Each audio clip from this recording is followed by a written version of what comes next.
Aku selalu percaya satu hal, kalau kita sudah berbuat baik, keluarga akan jadi tempat paling aman.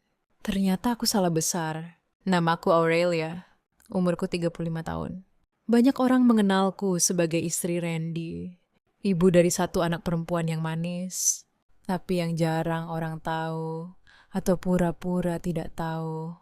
Aku sangat kaya raya, bahkan jauh sebelum menikah. Rumah yang kami tinggali atas namaku. Tabungan pendidikan anakku sudah aman sampai dia dewasa. Beberapa aset dan usaha kecil yang berjalan juga murni hasil jerih payahku sendiri. Aku bukan perempuan yang bergantung pada suami. Aku memilih menikah karena cinta, bukan karena butuh. Tapi justru disitulah kesalahanku dimulai. Beberapa bulan terakhir, rumah ini terasa asing.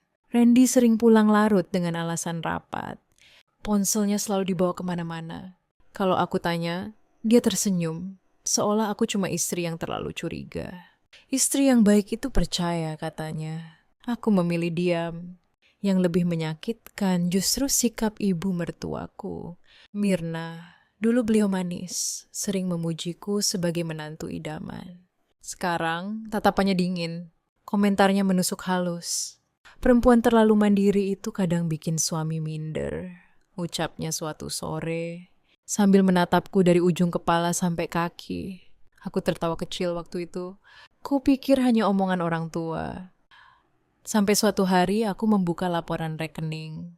Ada pengeluaran besar, tiket pesawat, hotel luar negeri, 2 nama dewasa, bukan namaku. Jantungku berdegup kencang. Aku masih berusaha berpikir positif. Mungkin kesalahan sistem, mungkin urusan kantor. Tapi bagi ada satu hal yang membuat tanganku gemetar. Transaksi itu disetujui lewat akun yang hanya diketahui suamiku dan ibu mertuaku. Malam itu, Randy pulang dengan wajah santai. Mirna duduk di ruang tamu, tersenyum tipis melihatku. Senyum yang aneh. Senyum orang yang merasa aman. Aku belum tahu saat itu bahwa pengkhianatan ini bukan dilakukan satu orang, tapi 3 orang yang bersekongkol rapi. Dan aku, perempuan kaya yang selalu mengalah, baru saja masuk ke permainan paling kejam dalam hidupku. Sejak malam itu, pikiranku tidak pernah benar-benar tenang. Aku tidur, tapi kepalaku penuh pertanyaan. Bukan cuma soal uang yang keluar tanpa seizinku, tapi soal sikap ibu mertuaku yang tiba-tiba berubah. Seolah aku bukan bagian dari keluarga ini lagi. Pagi harinya aku sengaja bangun lebih awal. Randy masih tertidur. Ponselnya tergeletak di meja samping tempat tidur. Biasanya aku tidak pernah menyentuh barang pribadinya. Tapi kali ini ada dorongan aneh di dadaku. Bukan cemburu. Lebih ke rasa ingin tahu yang bercampur takut. Aku tidak membuka pesannya. Aku hanya melihat satu notifikasi yang muncul di layar. Sebuah nama perempuan, Nadine. Pesannya singkat, tapi cukup membuat kakiku lemas. Jadi kita berangkat minggu depan ya. Mama kamu udah oke. Mama kamu, bukan aku. Siang itu, ibu mertuaku datang ke rumah tanpa memberi kabar. Dia duduk santai di sofa, minum teh favoritku, seolah ini rumahnya sendiri. Kamu jangan terlalu nanya macam-macam, katanya ringan. Suami itu butuh suasana baru. Kamu harus ngerti. Aku menatapnya. Dadaku panas, tapi suaraku tetap tenang. Maksud ibu apa? Dia tersenyum. Senyum yang tidak sampai ke mata. Laki-laki itu wajar kalau bosan. Selama masih pulang ke rumah, kamu jangan ribut. Aku ingin tertawa, ingin marah. Tapi aku memilih diam. Karena di kepalaku, satu kalimat berputar-putar. Mereka bicara soal aku. Tapi seolah aku tidak ada. Sore harinya aku menjemput anakku. Elara memelukku erat seperti biasa. Pelukan kecil itu menahan air mataku agar tidak jatuh di depan umum. Aku tidak boleh hancur. Tidak sekarang. Malamnya Randy akhirnya bicara. Aku mau ke luar negeri sebentar. Urusan kerja, katanya sambil menatap layar ponsel. Bukan mataku. Aku tersenyum kecil. Kerja berdua? Dia terdiam. Hanya beberapa detik. Tapi cukup untuk memberiku jawaban. Saat itulah aku sadar, ini bukan lagi soal cinta yang pudar. Ini soal rencana yang sedang dijalankan perlahan. Dan aku adalah targetnya. Hari-hari setelah pengakuan itu terasa aneh. Rumah tetap berdiri megah. Uang tetap mengalir. Hidupku di atas kertas terlihat sempurna. Tapi di dalamnya, aku mulai merasa seperti tamu di rumah sendiri. Ibu mertuaku makin sering datang. Bukan untuk bertanya kabar, tapi untuk mengatur. Mengatur jam makan. Mengatur cara aku mendidik anak. Bahkan mengatur kemana uangku seharusnya pergi. Kamu kan sudah berkecukupan, katanya santai. Masa bantu keluarga sedikit saja dihitung? Sedikit, katanya. Padahal yang mereka ambil nilainya lebih dari gaji tahunan kebanyakan orang. Aku diam, aku mengangguk, aku tersenyum. Bukan karena aku lemah, tapi karena aku mulai mengamati cara Randy menghindari tatapanku. Cara ibu mertuaku berbicara seolah rumah ini milik mereka. Dan cara nama Nadine muncul semakin sering, walau tidak pernah disebut langsung. Suatu sore, aku membuka kembali semua catatan keuanganku. Aku teliti satu persatu. Dan disitulah aku sadar sesuatu yang membuat tengkukku dingin. Pola. Pengeluaran besar selalu terjadi setelah ibu mertuaku berkunjung. Selalu disetujui oleh Randy. Selalu tanpa sepengetahuanku. Aku perempuan kaya. Aku paham angka. Dan angka tidak pernah bohong. Malamnya, aku pura-pura sibuk dengan ponsel saat Randy duduk di sebelahku. Aku melihat refleksi wajahnya di layar televisi. Dia gelisah, seolah takut aku tiba-tiba bicara. Kamu kenapa akhir-akhir ini diam? Tanyanya akhirnya.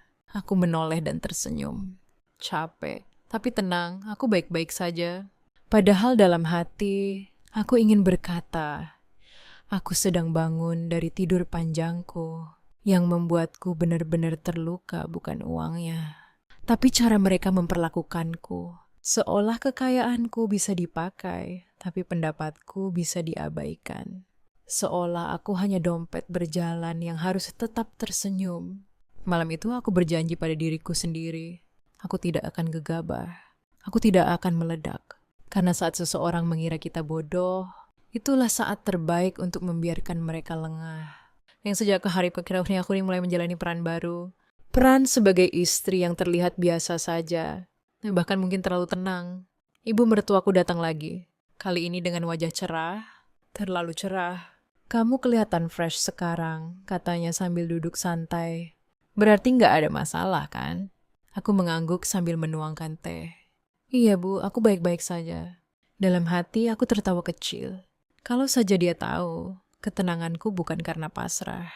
Tapi karena aku sudah mulai mencatat semuanya. Aku perempuan kaya, dari keluarga berada. Aku terbiasa mengelola aset, bukan cuma uang belanja bulanan. Jadi ketika mereka berpikir aku tidak sadar, justru disitulah kesalahan terbesar mereka. Sore itu, Randy pamit keluar rumah.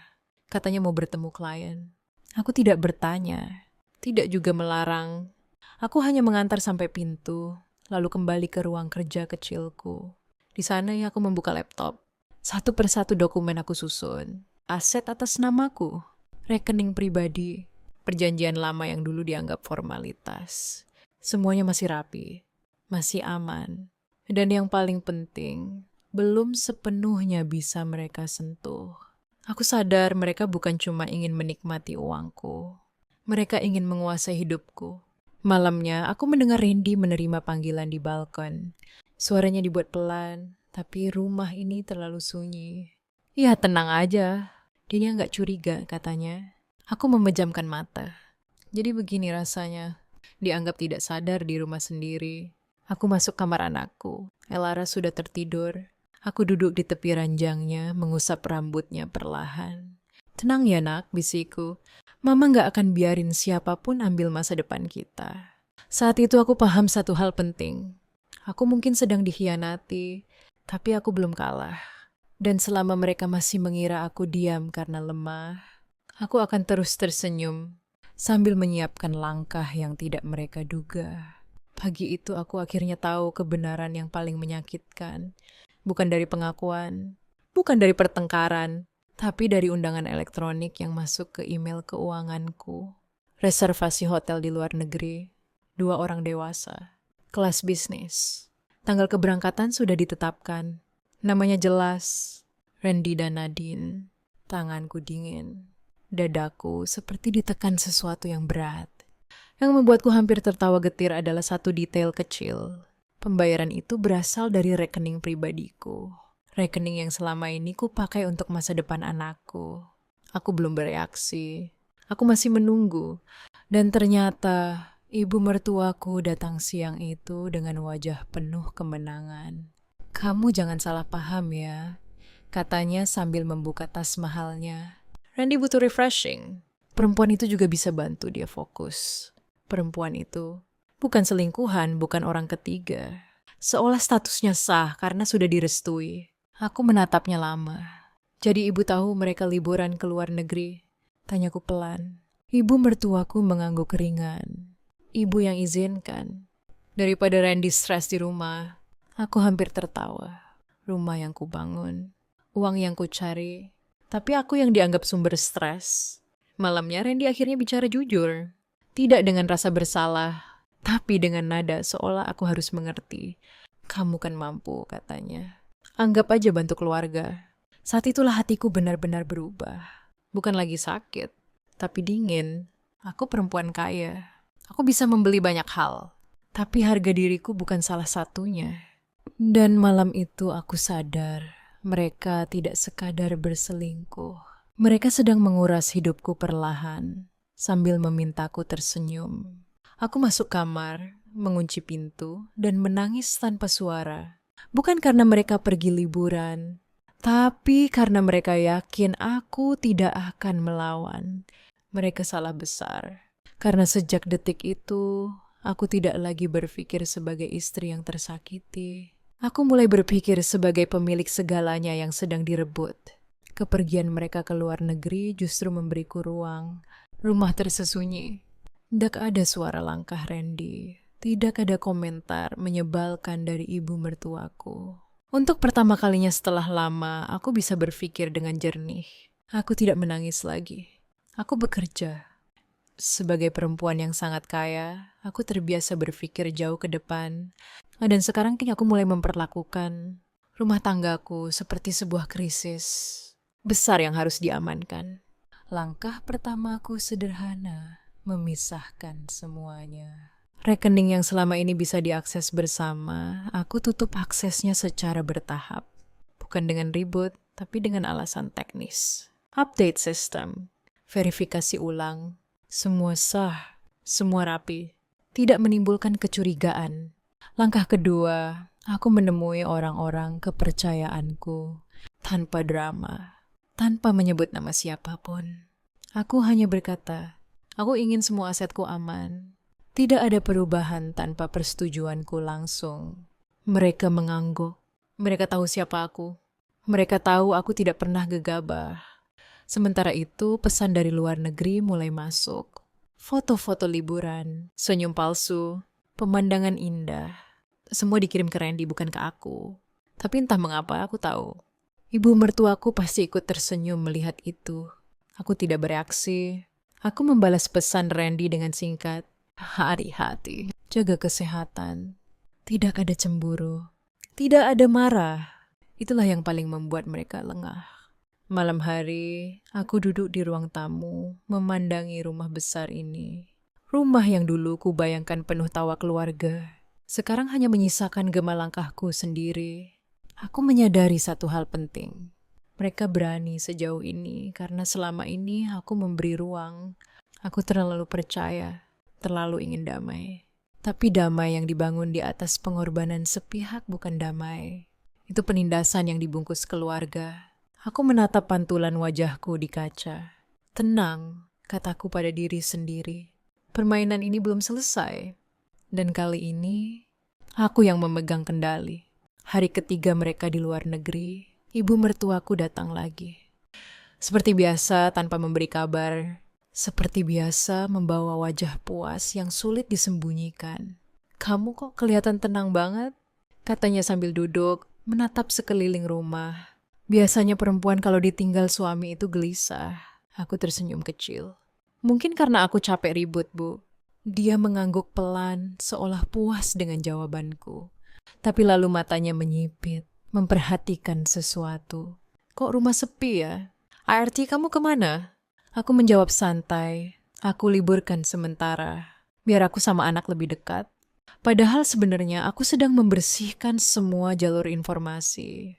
Tidak ada lagi orang yang bisa menyampaikan cerita kecil ke pihak luar. Semua yang ada di rumah ini atas kendaliku. Sore itu ponselku bergetar. Pesan dari Randy.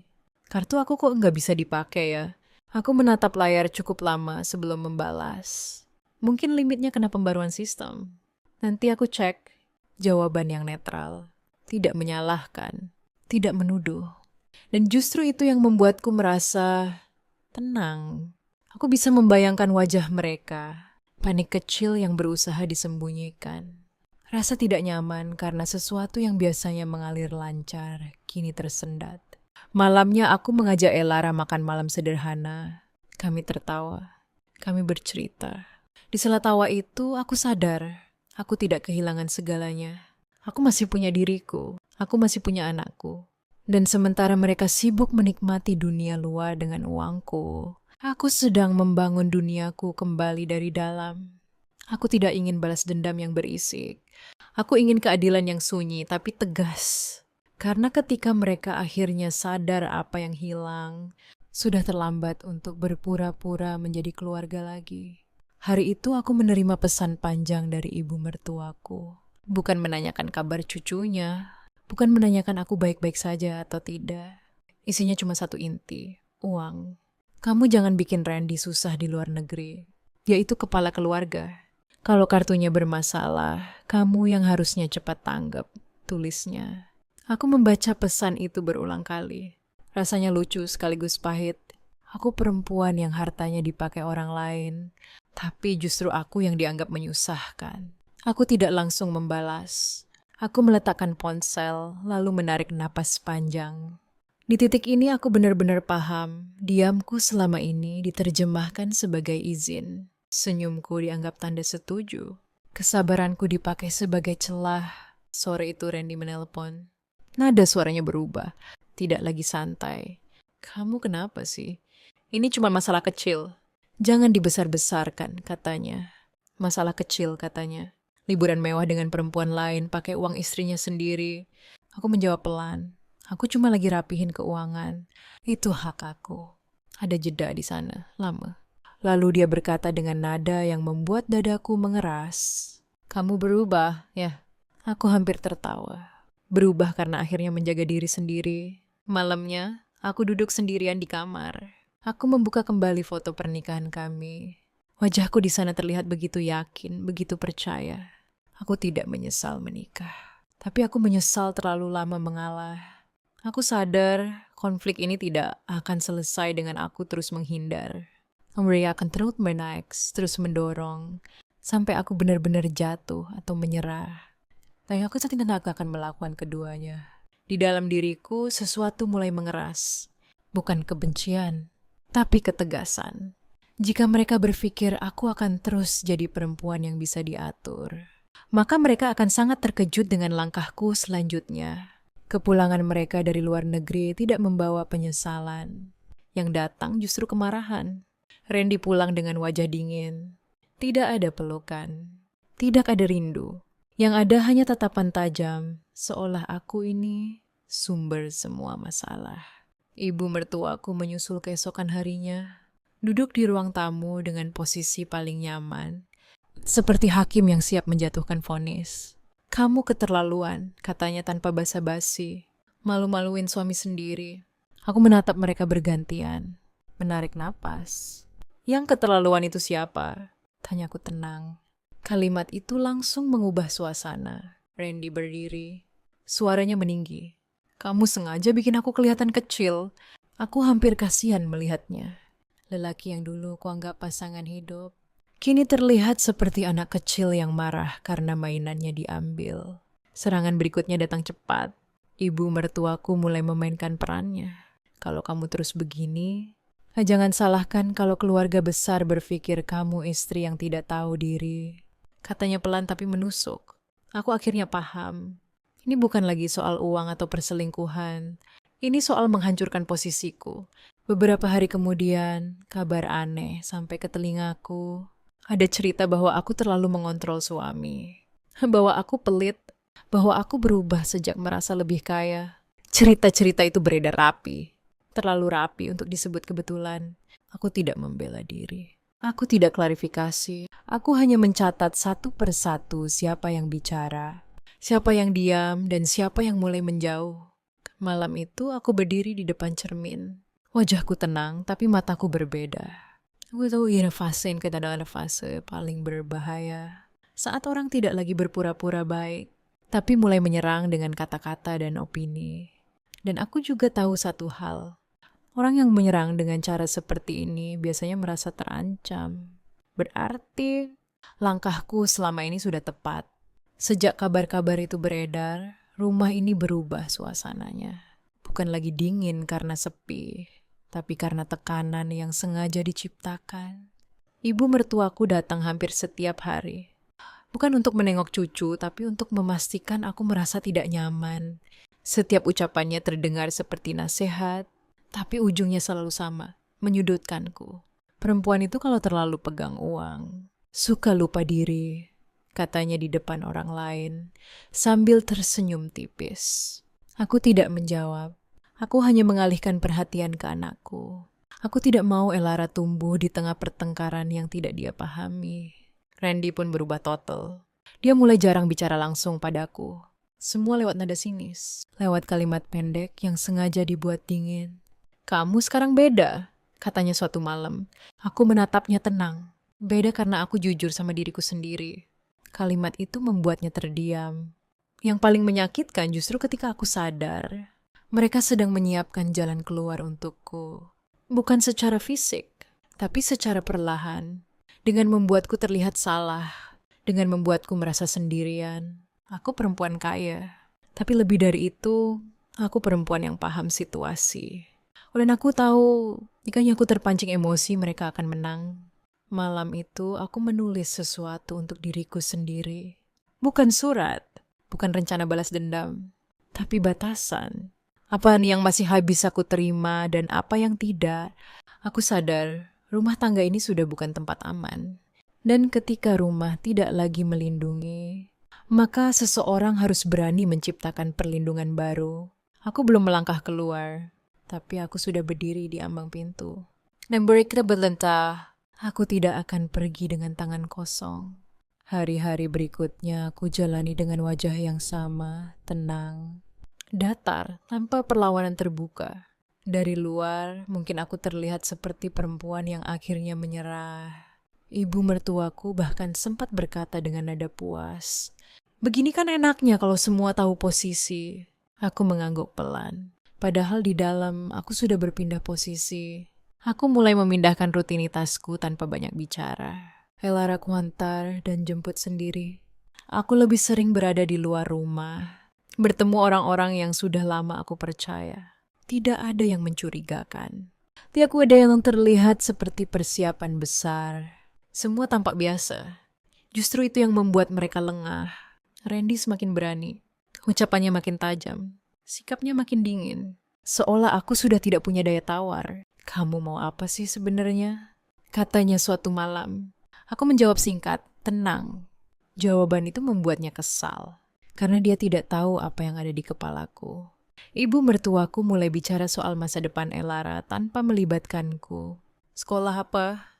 Tinggal dengan siapa? Semua dibahas seolah aku hanya pelengkap. Aku mendengarkan. Aku mencatat. Aku tidak memotong. Malam itu, setelah semua tertidur, aku duduk di ruang kerja kecilku. Aku membuka satu map yang sejak lama kusimpan. Isinya bukan rahasia orang lain. Isinya perlindunganku sendiri, dokumen, catatan, dan bukti bahwa hidupku tidak bisa diatur seenaknya. Aku tidak berniat menjatuhkan siapapun. Aku hanya ingin berdiri di kakiku sendiri lagi, tanpa bayang-bayang, manipulasi. Dan disitulah aku sadar, diam bukan selalu tanda kalah. Kadang, diam adalah cara paling sunyi untuk bersiap. Besok aku akan mulai melangkah, bukan dengan teriakan, tapi dengan keputusan yang tidak bisa mereka batalkan. Pagi itu aku bangun dengan perasaan yang berbeda. Bukan sedih, bukan marah, tapi mantap.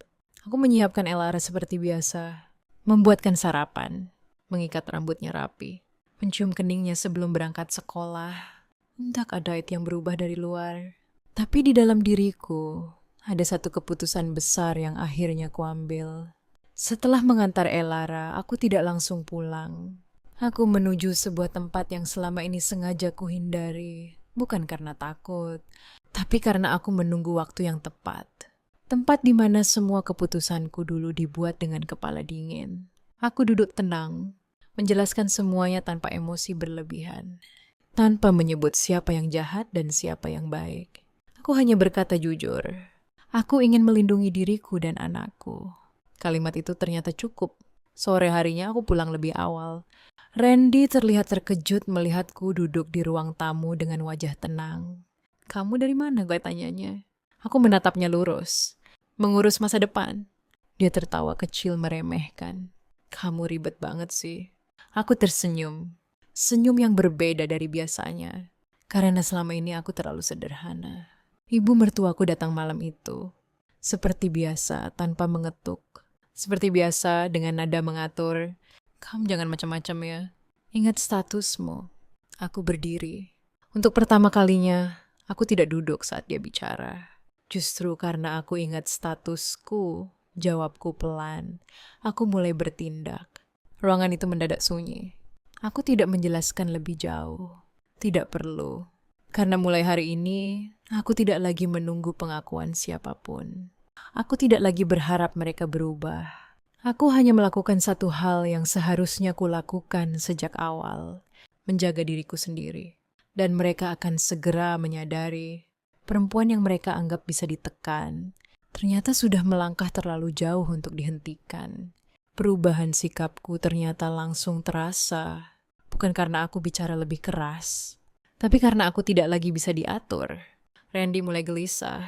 Dia sering mondar-mandir di rumah, sibuk menelepon entah siapa. Nada suaranya rendah tapi terburu-buru.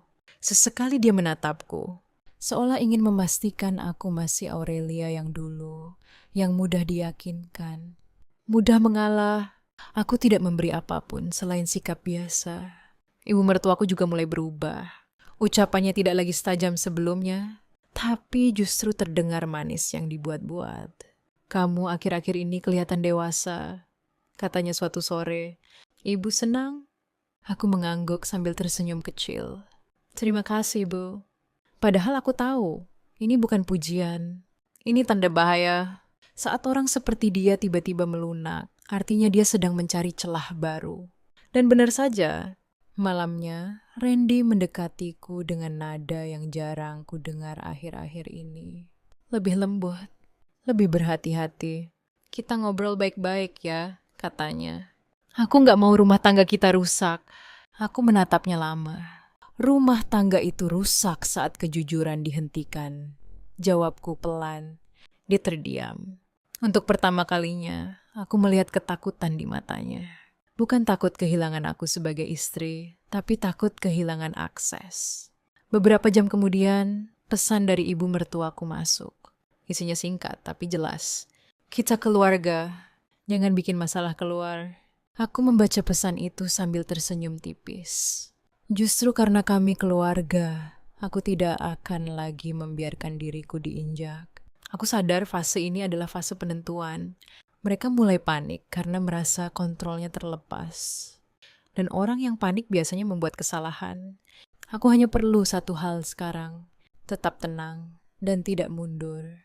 Karena ketika kebenaran akhirnya dibuka, aku ingin berdiri sebagai perempuan yang tidak berteriak, tapi tidak bisa lagi disingkirkan. Hari itu aku sengaja pulang lebih lambat. Bukan karena takut pulang, tapi karena aku ingin melihat bagaimana mereka bertingkah saat mengira aku tidak ada. Dan ternyata keputusanku tepat. Begitu aku masuk rumah, suasananya langsung berubah. Percakapan yang tadinya terdengar pelan tiba-tiba terhenti. Randy berdiri terlalu cepat. Ibu mertuaku membenarkan duduknya. Wajah mereka sama-sama kaku.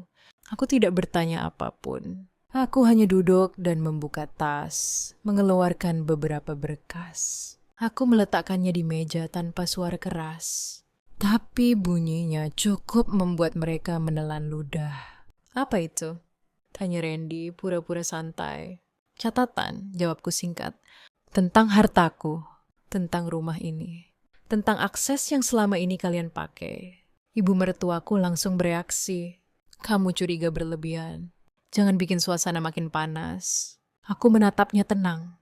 Suasana panas bukan karena aku bicara, tapi karena selama ini aku diperlakukan seolah tidak berhak atas hidupku sendiri. Ruangan itu sunyi. Tidak ada yang memotong. Aku melanjutkan pelan tapi jelas.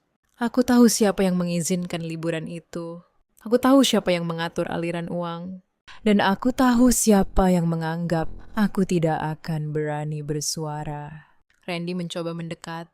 Nada suaranya berubah lembut lagi. Kita bisa bicarakan baik-baik. Aku menggeleng. Aku sudah terlalu lama bicara baik-baik. Sekarang aku memilih jelas. Untuk pertama kalinya, aku melihat ibu mertuaku kehilangan kata-kata. Tidak ada senyum tipis. Tidak ada nada mengatur. Hanya tatapan yang tidak siap menghadapi kenyataan. Aku berdiri, mengambil Elara dari kamarnya. Malam ini kami tidak menginap di sini, kataku tenang.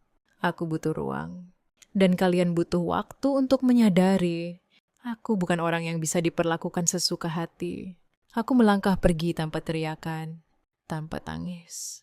Dan di belakangku untuk pertama kalinya, mereka tidak punya kendali apapun lagi. Malam itu aku menginap di tempat yang sejak lama sudah kusiapkan. Bukan pelarian, tapi perlindungan. Elara tidur nyenyak di sampingku, seolah tidak merasakan badai yang baru saja kulewati. Melihat wajahnya, aku tahu keputusanku benar. Pagi harinya ponselku penuh pesan. Dari Randy, dari ibu mertuaku. Nada mereka berubah drastis. Tidak lagi mengatur, tidak lagi menyalahkan. Sekarang isinya campuran panik dan bujukan. Kita bisa mulai dari awal. Pikirkan anak, keluarga jangan dibawa sejauh ini. Aku membaca semuanya tanpa membalas. Aku perempuan yang sangat kaya. Tapi yang paling mahal dalam hidupku adalah ketenangan. Dan selama bertahun-tahun, ketenangan itu mereka rampas perlahan. Hari itu aku mengurus semuanya dengan tenang. Tidak ada teriakan. Tidak ada drama. Semua langkahku sah. Rapi, jelas. Akses mereka ke hartaku resmi ditutup. Hak-hakku diamankan. Masa depan anakku diprioritaskan. Sore hari, Randy akhirnya datang. Wajahnya lelah, suaranya tidak lagi tinggi. Kamu tega, katanya pelan. Aku menatapnya lama. Yang tega itu orang yang mengkhianati, lalu berharap tetap dibiayai. Jawabku tenang. Dia terdiam, tidak membantah. Karena untuk pertama kalinya, tidak ada lagi celah untuk memutarbalikkan keadaan. Aku tidak mengambil apapun dari rumah lama selain barang-barang pribadiku dan milik anakku. Semua yang kubangun tetap milikku. Tapi aku memilih melepaskannya dengan elegan. Karena menang bukan tentang menghancurkan orang lain. Menang adalah saat kita berani keluar dari tempat yang tidak lagi menghargai kita. Dan hari itu, aku melangkah pergi bukan sebagai istri yang kalah, tapi sebagai perempuan yang akhirnya memilih dirinya sendiri. Hari-hari setelah aku pergi terasa sunyi. Bukan sunyi yang menyedihkan, tapi sunyi yang menyembuhkan. Aku dan Elara mulai rutinitas baru. Bangun pagi tanpa suara bentakan, makan tanpa sindiran, tidur tanpa rasa was-was. Sementara itu, dunia mereka mulai runtuh. Aku tahu bukan dari gosip, tapi dari laporan yang masuk satu persatu. Rekening bisnis yang selama ini mereka pakai pelan-pelan dibekukan. Proyek yang mereka banggakan tertunda karena namaku tak lagi menjadi penjamin. Orang-orang yang dulu menjilat, sekarang menjaga jarak. Randy menelepon lagi. Kali ini suaranya bergetar. Aku cuma mau ketemu Elara. Aku menghela napas. Kita atur sesuai hukum. Jangan pakai rasa kasihan. Jawabku singkat. Ibu mertuaku datang menyusul. Tidak lagi dengan nada menguasai. Wajahnya keras tapi matanya panik. Kamu mau bikin keluarga ini hancur. Aku menatapnya lurus. Keluarga ini hancur sejak kalian mengkhianatiku. Aku cuma berhenti menutupinya. Untuk pertama kalinya, dia tidak membalas. Tidak ada ceramah. Gak ada kalimat manipulatif. Karena semua yang dulu ia pakai untuk menekanku, kini tidak berfungsi. Di tempat lain, wanita itu, pelakor yang dulu begitu percaya diri, mulai gelisah. Liburan yang katanya romantis ternyata hanya singgah singkat. Tanpa uangku, hidup mewah itu runtuh lebih cepat dari yang ia bayangkan. Sore itu aku berdiri di balkon apartemen baruku. Kota terbentang di depanku. Lampu-lampu menyala seperti janji. Elara memeluk kakiku sambil tertawa kecil. Bunda senang? Tanyanya polos. Aku berlutut dan memeluknya erat. Bunda tenang, jawabku. Dan itu jauh lebih berharga. Karena ketika mereka akhirnya sadar, aku sudah terlalu jauh untuk ditarik kembali. Aku tidak lari. Aku naik level. Hari putusan itu akhirnya tiba. Aku duduk di ruang sidang dengan punggung tegak, tanpa riasan berlebihan, tanpa air mata. Bukan karena aku kuat sejak awal, tapi karena aku sudah melewati fase terlemahku sendirian. Randy datang terlambat. Jasnya kusut, wajahnya pucat. Ibu mertuaku duduk di belakangnya. Kali ini benar-benar tampak seperti perempuan tua yang kelelahan oleh ambisi sendiri. Tak ada lagi tatapan mengintimidasi. Yang ada hanya sisa-sisa penyesalan. Hakim membacakan putusan dengan suara tegas. Hak asuh Elara jatuh padaku. Aset pribadiku yang selama ini coba mereka kuasai dikembalikan sepenuhnya. Randy hanya mendapat bagian yang pantas. Dan itu jauh dari gaya hidup yang selama ini ia pamerkan. Ibu mertuaku menangis. Bukan karena aku, tapi karena dunia tak lagi berpihak padanya. Randy menatapku. Untuk pertama kalinya bukan dengan ego, tapi dengan rasa kalah. Aku salah, katanya lirih. Aku mengangguk pelan. Aku tahu. Tapi pengakuan itu datang terlambat. Aku menggenggam tangan Elara dan berjalan keluar ruang sidang tanpa menoleh. Di luar, matahari siang terasa hangat, bebas, ringan, seperti hidup yang akhirnya kembali padaku. Beberapa bulan kemudian, hidupku stabil. Bisnisku berkembang tanpa bayang-bayang pengkhianatan. Elara tumbuh ceria. Rumah kami dipenuhi tawa kecil dan rasa aman. Hal yang dulu mahal bagiku. Aku belajar satu hal penting. Kekayaan bukan soal harta yang mereka incar. Kekuatan bukan soal siapa yang paling berteriak. Kekuatan adalah saat aku memilih pergi dan membangun hidupku sendiri tanpa mereka. Aku pernah dikhianati oleh suami, ibu mertua, dan seorang wanita yang tak punya rasa malu. Tapi hari ini, aku adalah perempuan yang selamat, berdaulat, dan menang dengan caraku sendiri.